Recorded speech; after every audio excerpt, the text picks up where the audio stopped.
UFC Fight Night Ankalaev versus Guskov just happened, and it was an alright card. It was an alright card.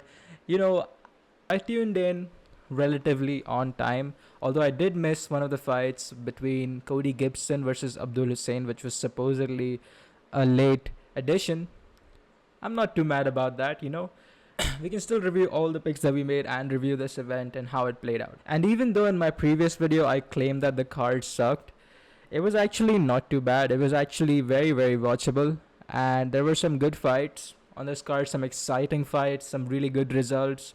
Here's the thing about fight night cards, guys. Whenever there's some lackluster fight night card where there isn't actually a lot of star power involved in the main or co-main events, you can almost always count on those cards to have the prelim fighters, the guys in the main card. They just go at it because they need to get their highlight reels. They need to risk it for the biscuit.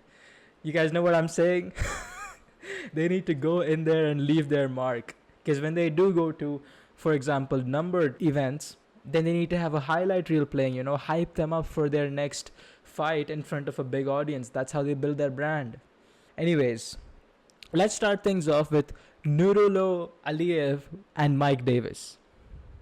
I wasn't really interested in this fight. I started watching the fight from the second round onwards.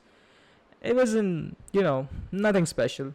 Nurullo Aliev, I picked him to get him via a submission, and he was just wrestling Mike Davis into the cage on the ground, getting those takedowns, and Mike Davis couldn't do much about it. This is the thing that happens. You get faced, you want to go in there and punch somebody in the face, and you get caught with these wrestlers that just want to come in and take you down, smother you, go for submission attempts and all that, or just ground and pound and lay on you for a victory. This is very real, it happens. And Mike Davis was a victim. So much so that he made an Instagram post that he released a video after the fight claiming how he was on a bit of a pickle where in his last fight, the UFC told him that he wasn't being, entertaining, and how it wasn't okay for him to pull guard. But apparently, let's watch the video first. Let's let the video speak for itself.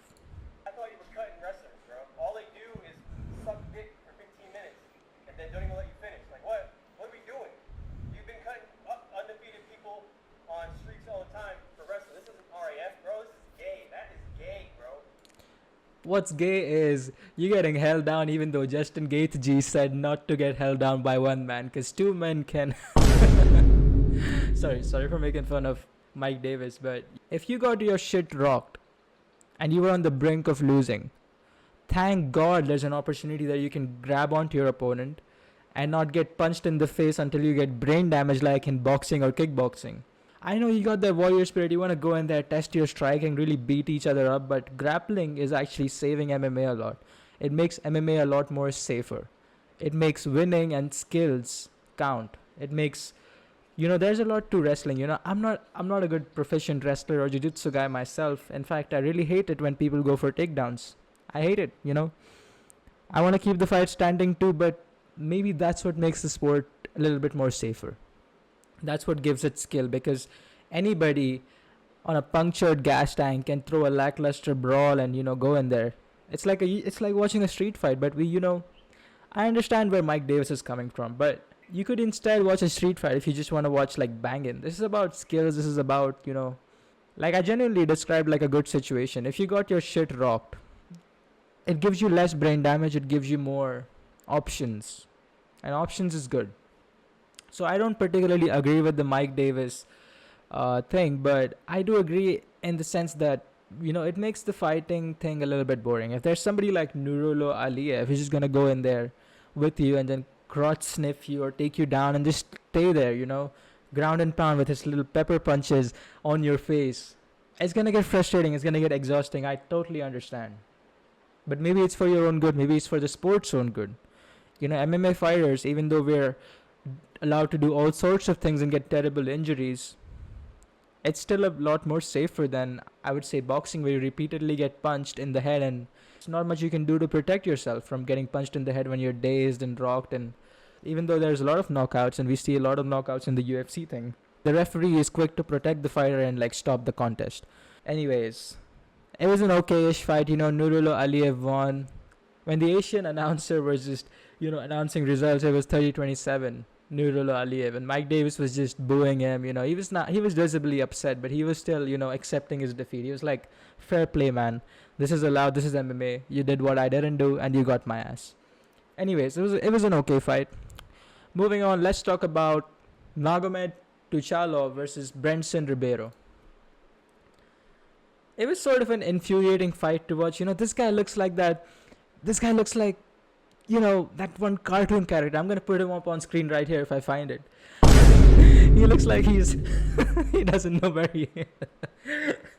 Except his performance wasn't like that, Magomed Tuchalov, he had a good performance in there, There was even though this fight went to a decision, there were big moments in the fight, especially that right hand that landed on Brenson Ribeiro. When the fight started, Brenson Ribeiro came out with his kickboxing. He's got those Brazilian calf kicks. He's just taking his leg off, and Tuchalov is finding it hard to stand in there with Brenson Ribeiro. But I don't know what happened after the first round. Ribeiro just started, taking the damage, taking the heat. Tuchalov was going in there, punching him, and then all sorts of things, Round 1 definitely went to Brenson Ribeiro. You can see it in the stats as well. But round 2 and round 3 was more of Tuchalov. It was an okay-ish fight. There's not much to say about this fight except Brenson Ribeiro sort of gave up in the second round, and I don't know why he did that. Maybe he got flustered, maybe he got tired, maybe he just realized that he didn't want to be in there anymore. I didn't have expectations from this fight anyway. I picked him to win, but he lost. It's whatever. I hadn't put money on the fight, so it's okay. Moving on, let's talk about Santiago, the veteran who beats Sean Strickland from the American Top Team Gym versus Sam Patterson.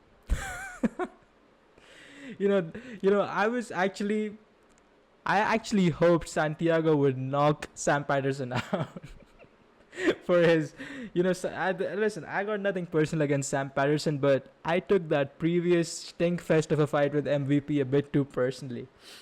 And maybe I'm not proud of that, Maybe I shouldn't have treated him too harshly. After all, MVP is a rather, he would make anybody freeze up because you never know what's coming at you. Except I really put emphasis on how Sam Patterson, his ex-teammate, was just sort of trying to avoid MVP for as long as possible. He was moving around, he wasn't going for anything, and MVP clearly wanted him, an unranked guy, as a number 13 welterweight or whatever, to be another highlight reel KO. Except he wasn't. Sam Patterson just kept running away and flinching at every taunt and didn't really get hit in the face and just kept running away. That was all that happened in the fight. He just kept running away. And after that performance, I kind of wanted Santiago to just knock him out, But Santiago went in there like a true welterweight, like a real 70 kilo guy, 70, 75 kilo guy. Whereas Sam Patterson was a bit of a weight bully, There was a lot of size difference in both of them. Sam Patterson was just looking like a middleweight in there, while Santiago looked like a lightweight in there. That's how much the difference was. Sam Patterson somehow makes welterweight, and this was a welterweight fight. But I gotta give props where it's due. Santiago came in with his lunging punches. He was just really going for it in the first round. He had no chill.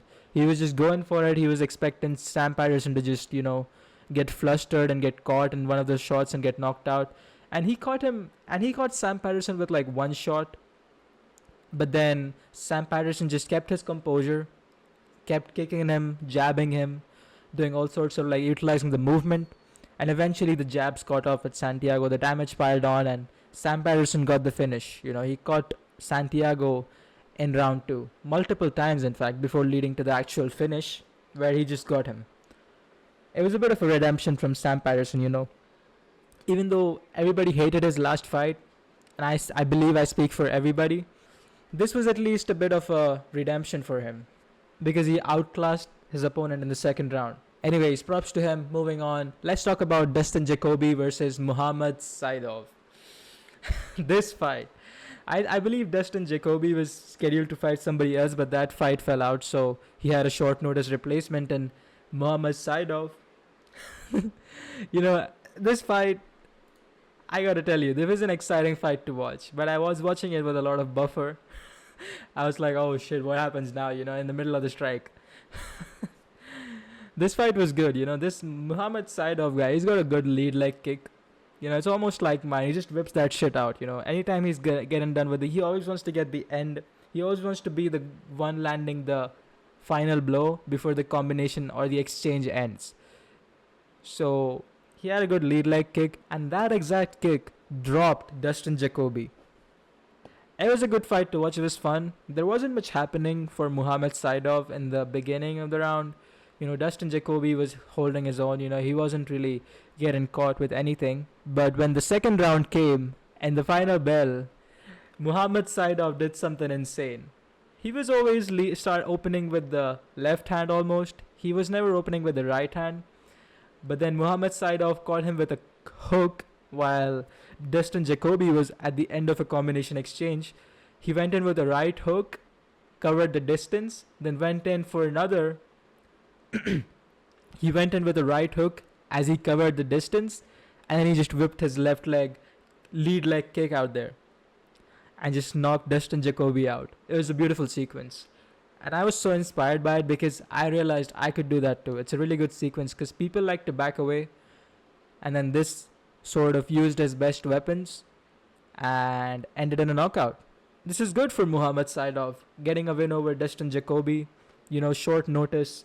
Even though he had a bit of a balding case, as observed in the production, at least he's a good fighter, He's got a win over Dustin Jacoby now, a TKO win, round 2. It was amazing to watch. Moving on, we have to talk about the heel hooker. Another loud Brazilian, another loud troll, big Brazilian, a little bit goofy, like his brother Johnny Walker, his Walter Walker, against Thomas Petersen. Thomas Petersen, I don't know what to say about him because Walter Walker just really gives no chance to up-and-comers or any of the cans he just beats. He's just in there. He's just going to go in there, try and get in his jiu-jitsu, get the heel hooks rolling. And it was beautiful to watch, I got to tell you. You could watch this fight in a minute, as you can see. Before the fight, Walter Walker is all overconfident, trying to be intimidating. He's doing the little Tony Ferguson kind of a crawl up to Thomas Petersen to try and intimidate him. Thomas Petersen is like, yeah, bring it on, buddy. But that wasn't going to last long because as soon as the fight began, it was also over. Walter Walker has this alligator roll for a heel hook, and it's utterly devastating. I couldn't imagine getting caught by Walter Walker, in a heel hook. That's just ridiculous. That's so painful and scary, and he just grabs onto your leg and he just traps your leg with his legs, entanglement, with getting entangled, and then he just twists your heel in the most he just collects your leg, man. It's like a crocodile it's like an alligator on the ground, and he does the alligator roll too. Makes it all the more scarier because WWE guys, they don't have a lot of movement. They don't really power out of they're really strong, but they kind of lack movement. So somebody like Walter Walker, who's so proficient at just grabbing your heel and submitting you with a heel hook, he's gonna come in there and do exactly that, and there's not much to do against him. These WWE heavyweights, the skill level is so low that when a guy who just has the heel hook mastered comes in and tries to do it on these heavyweights, they just crumple. They just all crumple. There's no escape. Thomas Petersen tried to power out of it. I was rooting for him. I was rooting for Thomas Petersen when he got caught on the heel hook. I'm like, please just bounce out, do something like freaking Ilya Topuria, man. Just power out of there. Go. Get to a more athletic position and just yank your leg out. But Walter Walker's grip was so strong. He was getting dragged along with the leg. He was not letting go. It was like an actual crocodile bite. He was not willing to open up his jaws at all until he sort of transitioned to a bit of a calf slicer. It was also a beautiful jiu-jitsu technique. He had his leg and he didn't let the leg go and reset or anything. He just sort of put his shin in the middle, folded his leg in between his legs. It's sort of a weird entanglement and just, got his back. And Thomas Petersen's leg was compromised Thomas Petersen's leg was bent in a very compromising position where the calf slicer just activated and, he had to tap. He had to tap. That was it. That was the fight. Walter Walker, he finishes his fight so quickly, and then he's also entertaining in a loud, obnoxious sort of way. You can always count on him to like be a big, loud, angry Brazilian, Russian guy and just, do his shit. He's goofy as well, so that makes it even better. He's got that prime rampage, infectious kind of energy. He just does whatever the fuck he wants, because what's anybody else gonna do about it? Get heel hooked? If they try to do something, you just gotta heel hook them. Moving on to the main card now. Ismael Bonfim versus Axel Sola. This was actually a very anticipated fight. Axel Sola, in his previous fight against Mason Jones, went in undefeated but came out with a defeat, because Mason Jones was just that hungry guy, He's going in there, he's uncaring of everything, and he's willing to stick it all in there, beat Axel Sola. And Axel Sola tried till the very end to try and get Mason Jones back, but it was just too much for him to handle. He was like bleeding all dirty, and it was all terrible. Mason Jones just beat undefeated Axel Sola that night. And it was all okay because it was a really entertaining fight. I think Mason Jones even won the Performance of the Night or Fight of the Night award, both of these guys. So I was really excited to see Axel Sola versus Ismael Bonfim. I gotta tell you, I'm really proud of Axel Sola. Even as a straight guy, I look at Axel Sola. He's got a bit of a polarizing look. He's glamorous. He looks beautiful. Wouldn't you guys agree? And he's got that, like a chill guy. He's like not loud. He's like, I don't know. Don't mind me, guys. Anyways. Ismael Bonfim went in there, tried to take down Axel Sola. Axel Sola wanted to strike with him. Ismael said, no way. And then went for a takedown. And then he got the takedown. 1 out of 3 were attempted. He got 1 takedown. Axel Sola's walled cage wrestling looked actually really great. And Ismael should have known better than to sort of go for the cage wrestling aspect, because I believe these MMA gyms in like France, they got all these walls. They're proficient at cage fighting. Against the wall, against the cage. So Ismael Bonfim made a mistake there. Axel Sola just rained down all those strikes, He was just hitting him. Mark Goddard is there like, Axel, no, not to the back of the head. He sort of try and save Ismael Bonfim from this barrage of strikes in a very compromising position that he put himself in. Ismael Bonfim just got sort of destroyed in this fight, submitted in the first round by Axel Sola. Who would have thought, It was spectacular. It was a spectacular performance. Ismael Bonfim came in there all angry. Axel Sola was just the better fighter. He wasn't getting taken down. He was striking. He held his own on the ground as well. And Axel Sola surprisingly got him in a Darce choke, I believe. A Darce or an Anaconda, I believe. And that led to the end of the fight, Ismael had no answer. He was just done. He was just gone. And Daniel Cormier was there, like, Axel Sola could really get him, He's in the dominant position on the ground. Ismael has just given up. He tried to go for a takedown, but he didn't get any dominant position. So Axel Sola is on top of him, and Daniel Cormier is like, he can get him from here, he can get him from there. And Axel Sola really just got him. The first submission attempt, and it all worked. Moving on, let's talk about Abubakar Vagaev versus Saidov Izagakhmaev. Saidov. We're gonna talk about Saidov versus Abubakar. Okay, this fight was actually good. This was also a late replacement for I guess the Islam Dulatov fight that fell out. It was a good fight. This was the real expression of MMA. These guys were mixing it all up. This guy Abubakar, he's a teammate of Khamzat Chimaev. Chimaev walked out with him, in Abu Dhabi, his second home. UAE. And he was there, but he was like not the Khamzat Chimaev, like, brother, he's not the Khamzat Chimaev that comes out with everybody, I come in for kill everybody. He was the Khamzat Chimaev, the one with the spectacles, the one with the hair on his head, the one with the composed demeanor. He's talking to the mic, he's talking on the mic on the interview table. That was the Khamzat Chimaev we got. Anyways, this fight, Abubakar came in with the wrestling, he was going band for band. I was sort of like, not excited about this fight because I never saw it coming, I didn't even know it was in the fight card. until it just happened and sort of spawned right in front of me. But even then, it was sort of, boring, but these guys were going band for band. I was expecting, like, when you see a lot of these knockouts and the previous fights and the submissions and some fights that you have some anticipation towards, it's all good, but then some no-name Russian guys just come in and you've never heard of them, you've never seen them. They're late replacement fighters and they're on the main card. It's difficult to get excited. But these guys went in there, Abubakar was more aggressive, of course. He had the Khamzat glove touch, sideways, not really. Like, when fighters go for the glove touch, they're going from the top. They're going from like a fist bump or something. He did it exactly like Khamzat did against Kevin Holland, or at least tried to, with the side glove touch, his hand flared on like on the side. It was fun. These guys went to a decision though. I think it was a 30-27, but Seged started getting activated in the second round. For the first round, it was sort of a domination. Abubakar Vagaev comes in there. He's all aggressive. He's wrestling him.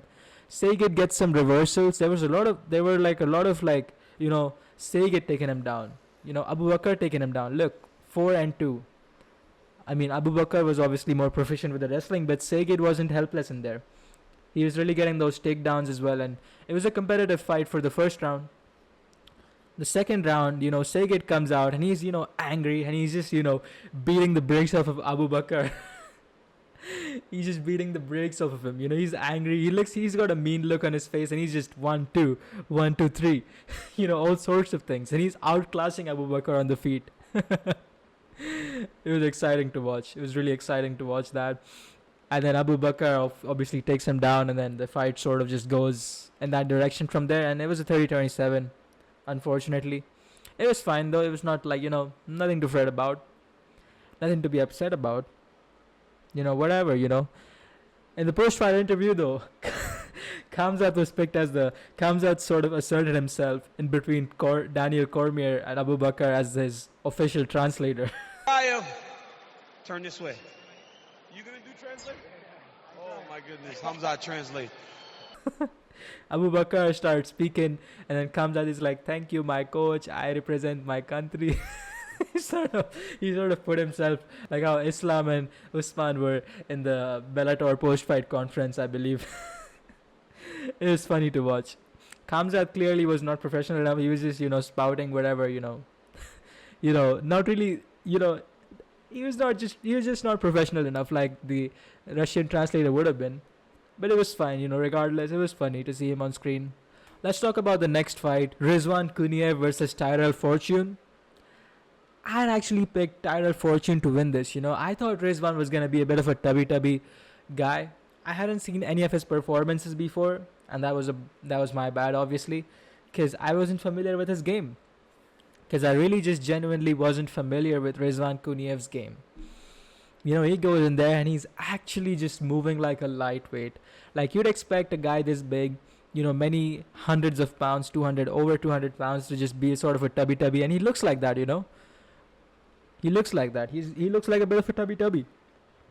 I gotta be honest. I thought he was gonna gas out, it's gonna be a lackluster performance, but Rizvan Kuniev was actually beating the brakes off of Tyrell Fortune for the majority of the fight.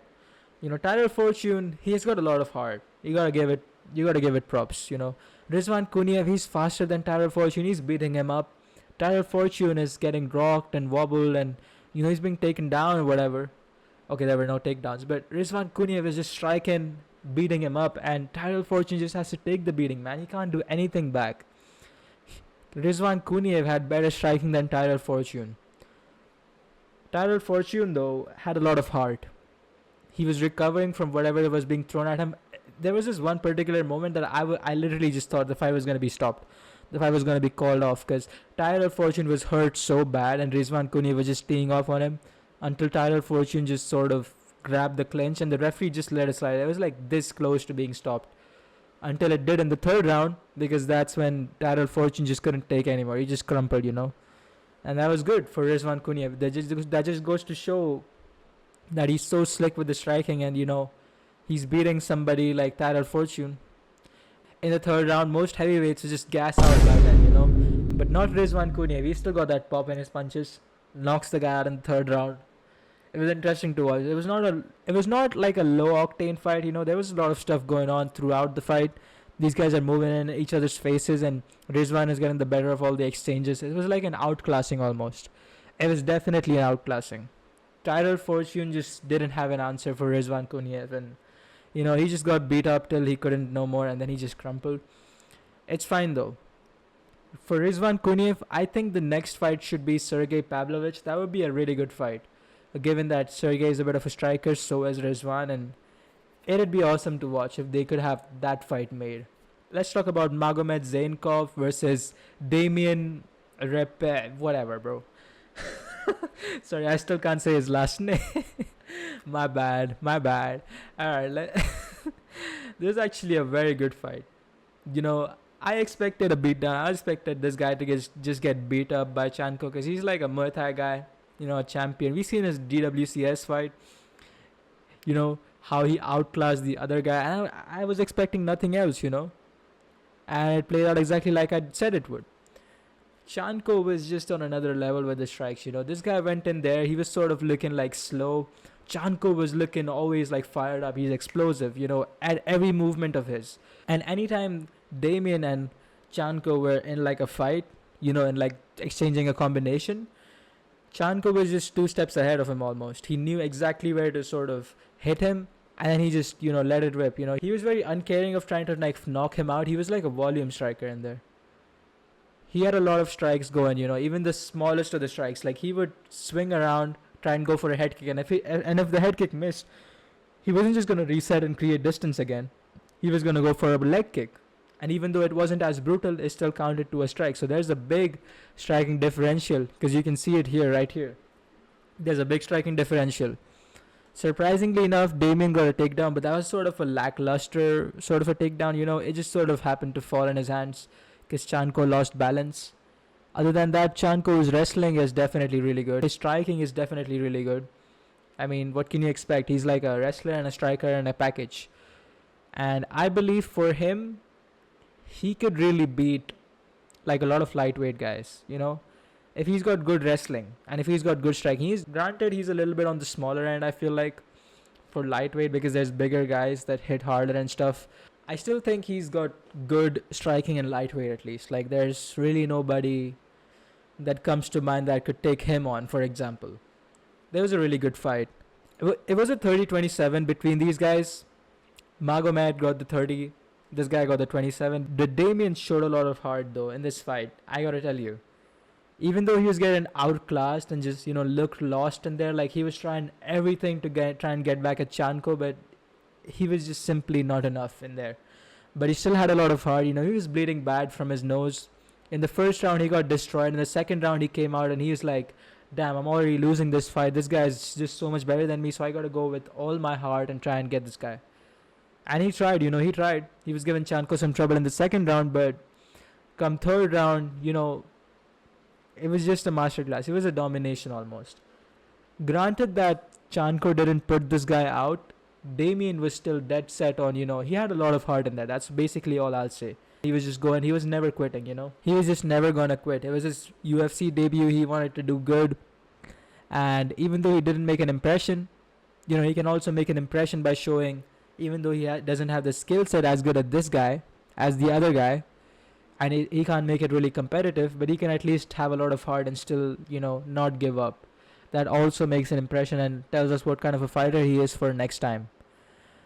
And this guy was also an undefeated fighter, but this is his first pro loss. Chanko got a lot of time on the mic, surprisingly enough. He was just yapping a lot. He brought up the fact that Damian came to them and told them that he was from the Topuria team. And Chanko was like, well, I'm from the team of Nurmagomedovs. We wrestle. We're not scared of anybody. We'll take on anybody and beat them.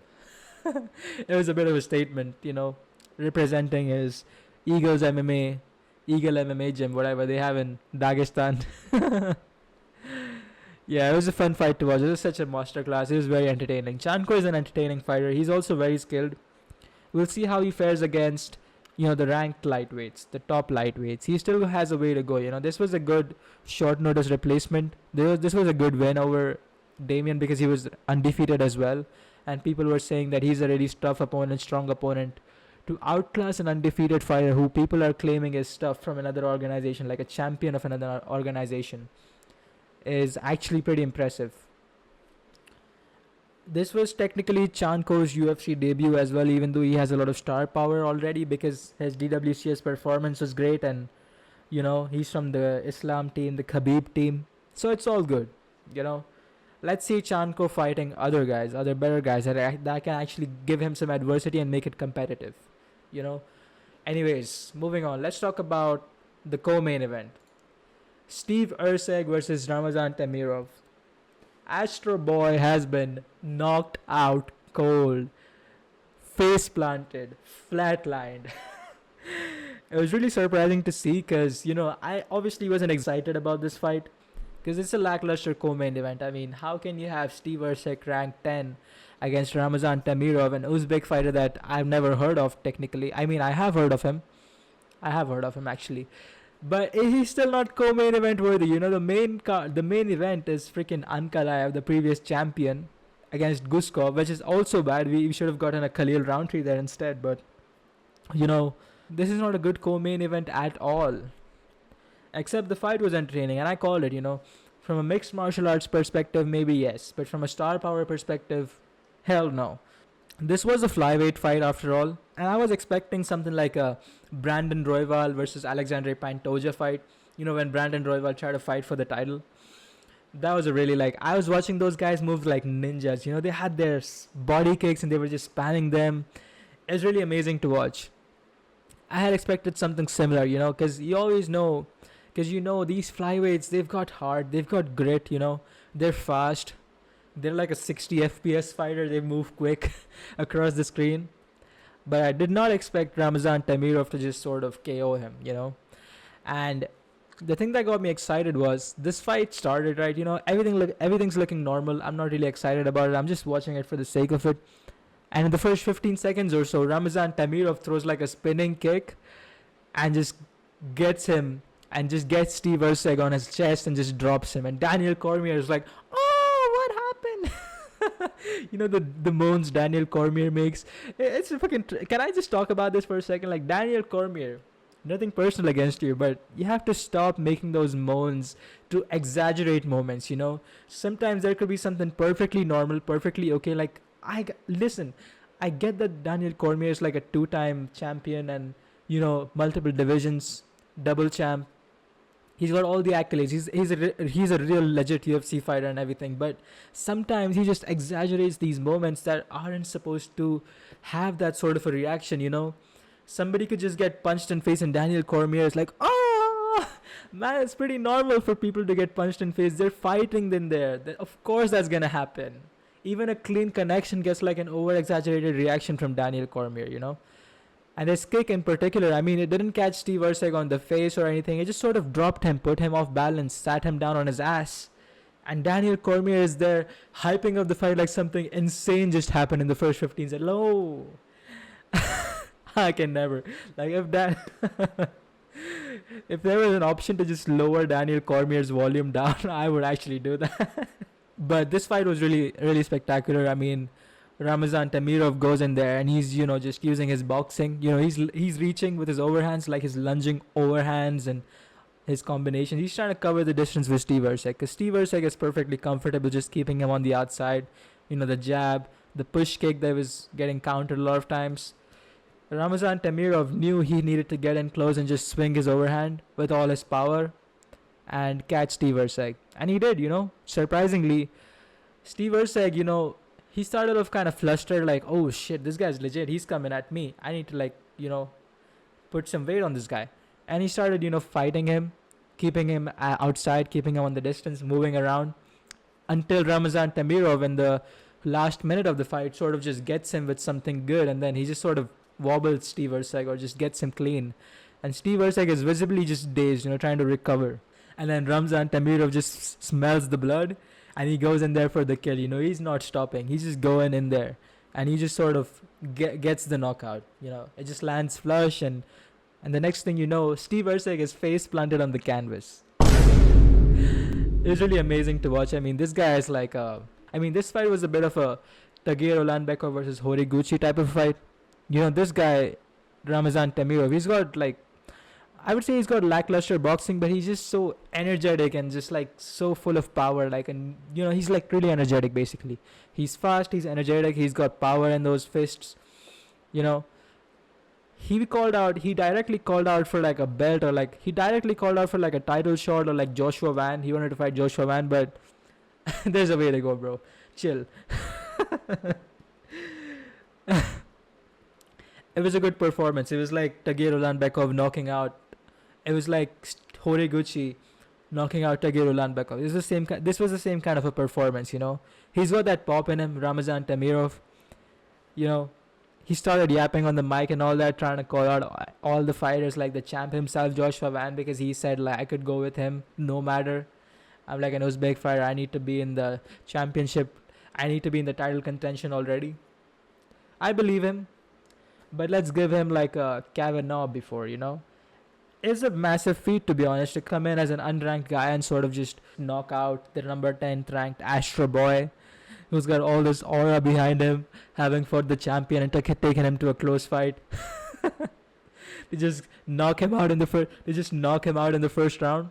It's a big deal. But it doesn't call for a title shot directly. It calls for something like a loner Kavanaugh. A Kavanaugh, a Brandon Moreno. Do you guys understand what I'm getting at? A Brandon, not even a Brandon Royval, because he just won his last fight, but somebody coming off a loss who's still in the top 10. Because this guy's already ranked number 10, so it's good. He needs to fight up, but definitely not a title shot right away. Now finally, let's get to the main event. Magomed Ankalaev versus Bogdan Guskov. The fight was so damn boring, I just fell asleep. In the second round, I just fell asleep. The first round was sort of like a tit for tat. There was kind of competitive. Bogdan Guskov is landing something clean. Magomed Ankalaev is trying to get him. He's sort of winning by the exchanges. You could see if I turn it to round one, he's got the better striking. He's landed more strikes. He's got more everything else. And Guskov is sort of just moving. He's just moving. And as the main card started, or they go through 3 fights on the main card, they had this Daniel Cormier segment where he just sort of, explained how Guskov is so good. He's talking about the stance switching, the sneaky stance switches that Guskov comes in with, how he sets his opponents up, how he brings his opponents into a trap and just knocks him out.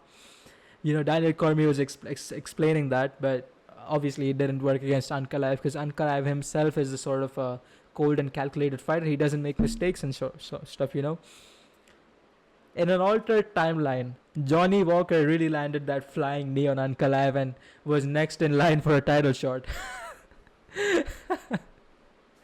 In an alternate timeline. But, that just didn't happen. You gotta know, Ankalaev doesn't play around. He doesn't make mistakes, You have to fluster him to try and get him. He beat Alex Pereira, a kickboxer, a champ and everything, with kickboxing via split decision. Or a unanimous decision. I don't know what that was. I was actually picking Alex to win in that fight. It was a controversial decision as well, low-key, but I understand because Ankalaev visibly just wobbled him and stuff and, put him off balance. So it's understandable. Anyway, this is not about that. This is about how bad of a main event this is actually. They're never even going to throw a stray shot that's just going to miss the opponent. And you cannot expect Ankalaev to just throw a spinning heel kick that misses, because he's not going for it. He's never going to go for it. And neither is Bogdan Guskov going to go for it. But somebody like freaking Ramazan Temirov could go for it. And he can get it. You guys understand what I'm trying to tell you guys? These guys just don't take risks. They're very cold and calculated. They don't go for anything. They just sort of wait for their opponent to make a mistake, and that was probably the plan for the Guskov corner, because they were telling him in between the rounds to just sort of, do his own thing. Keep doing what he's doing, because it's working, son. It's working. Don't stop Magomed. We need to get him to panic. We need to get him to sort of attack you. And then when he comes in, that's when we're going to get him. Yeah, GG's, bro. Magomed is winning the entire fight. What an absolute beatdown must have been round 4. Oh my god. It was like a low IQ moment. That was a terrible fight to watch. I mean, The fact that I fell asleep watching the main event of a fight is just testament enough to how boring a fight is. You know, it's not anticipatory. You're not looking forward to it or anything. There's no hype behind it. And the first round itself is so anticlimactic. It's like, damn. The rest of the event was so good. And then look at this main event. You know, look at the first round, how these guys are fighting. Man, this fight sucks. This main event just sucks. I gotta tell you, man. Ankalaev. And you know, I predicted Ankalaev to just grab the Russian translator after his win because I picked him to win. He just grab the Russian translator and be like, Carlos Ulberg, you have my belt. But surprisingly, he knew his place this time. He's like, this was kind of a lackluster performance. I mean, I got him with the wrestling and the TKO, whatever, in round 5. But, you know, Ankalaev I have to build my way up back to the belt. Even though he's the number 1 contender, he still knows he needs to get more wins. And Guskov was sort of like not enough. You know, even Carlos Ulberg in an interview backstage, Carlos Ulberg was there watching this fight. He probably fell asleep too. I wouldn't be surprised if Carlos Ulberg fell asleep watching this fight. You know, they pulled him backstage after the event and like asked him to comment on the fight. And Carlos Ulberg is like, you know, Ankalaev won, but there's surprisingly nothing big going on in the light heavyweight division since Pereira left. You know, I won the belt and everybody's just sort of on losses and, you know, there's really nobody like deserving, like there's somebody like coming up and like this guy is next for a title. There's nobody like that. There's number 1 contender Ankalaev who just, you know, beat Guskov and he was supposed to fight Khalil Roundtree. Khalil Roundtree coming off a loss. Yuri Prohaska just been knocked out by Carlos Ulberg. There's no more Alex Pereira. There's Paulo Costa. You know, Paulo Costa might be a good fight to put up, but again, I don't expect it to happen. If it does happen, that would be crazy. Because I believe in Paulo Costa, man. He's got that right head kick. He's got the body kick. Paulo Costa is legit, man. You just can't deal with his kicks. It's too strong. Anyways, that was my breakdown of the event. This was my opinion on all the fights. Granted, this wasn't an event with like a whole lot of action, you know, star power, anticipation. It was still a good fight night. From a mixed martial arts perspective, I think you still appreciate the finishes, the exciting moments, the Axel Sola versus Ismael Bonfim, the Temirov versus Steve Erceg, you know, the Dustin Jacoby versus the other guy, you know, the Tuchalov versus the Brenson Ribeiro. Okay, maybe not that fight, but you guys understand what I'm trying to get at, you know? You can still appreciate some of the fights from this card and not really packed with entertainment value, but still from a mixed martial arts perspective. And even though there's not much anticipation, it's still legit, you know? Rizvan Kuniev versus Tyrell Fortune, like legit fight. You know, you guys understand Chanko versus Damian, legit fight. So there's that. The next event is going to happen in Belgrade, Serbia, where it's Uros Medic versus Daniel Rodriguez. I'm not going to give my opinions on this fight, but I'm looking forward to it. I'm looking forward to the whole card. Not exactly excited, but, you know, it's whatever. We'll watch it. I like to watch a D-Rod fight myself. Let's see what Medic has for him. So that's my opinion. Like, share, subscribe. Thank you for watching. See you in the next video.